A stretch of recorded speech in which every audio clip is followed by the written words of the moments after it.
Steve Andrews is giving a voice to the voiceless and taking the powerful to task. Now, a Target 8 investigation.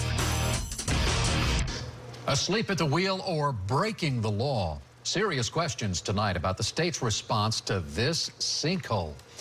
Records obtained by Target 8 show the state was in no hurry to share information about the sinkhole at Mosaic's New Wales plant in Mulberry. Not only did the Department of Environmental Protection keep this from the public, but records reviewed by senior investigative reporter Steve Andrews show DEP kept its own people and other state agencies in the dark as well. Yeah, you know, if the records that the state provided us are really all that they had, there was no real discussion about informing any of the neighbors who are on well water. But if the state's holding back records, it's breaking the law.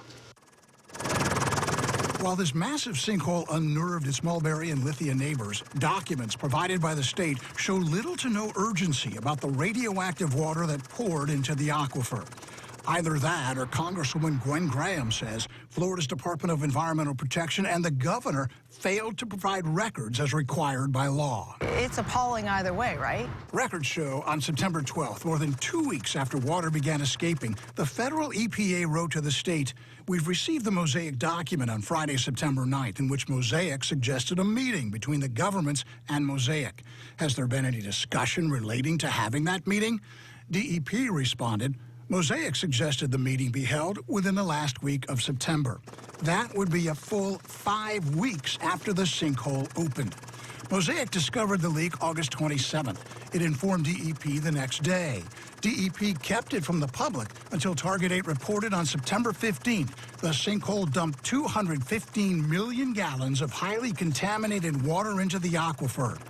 Records show on the 19th, when a neighbor asked DEP's Groundwater Management Division how it will require Mosaic to clean up the contamination, the response was, "I'm not familiar with the incident you're referring to." The neighbor's reply, "You work for the Florida DEP and Groundwater Management and you don't know about this?" Gwen Graham chided the governor's office and DEP should have been ringing alarm bells and taking swift action. Either we're missing documents or the state didn't particularly care. The people of Florida deserve better.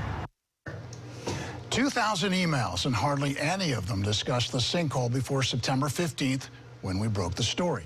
So what does all this mean? Well, either the DEP was asleep at the wheel, made a point to not put anything in writing, or it's withholding records and violating the law. So any one pattern that you're seeing here? Overall, the DEP seemed really more concerned about scripting answers to questions from the public and the media than it was about sharing information with even its own scientists. I mean, how's that for communication? Wow.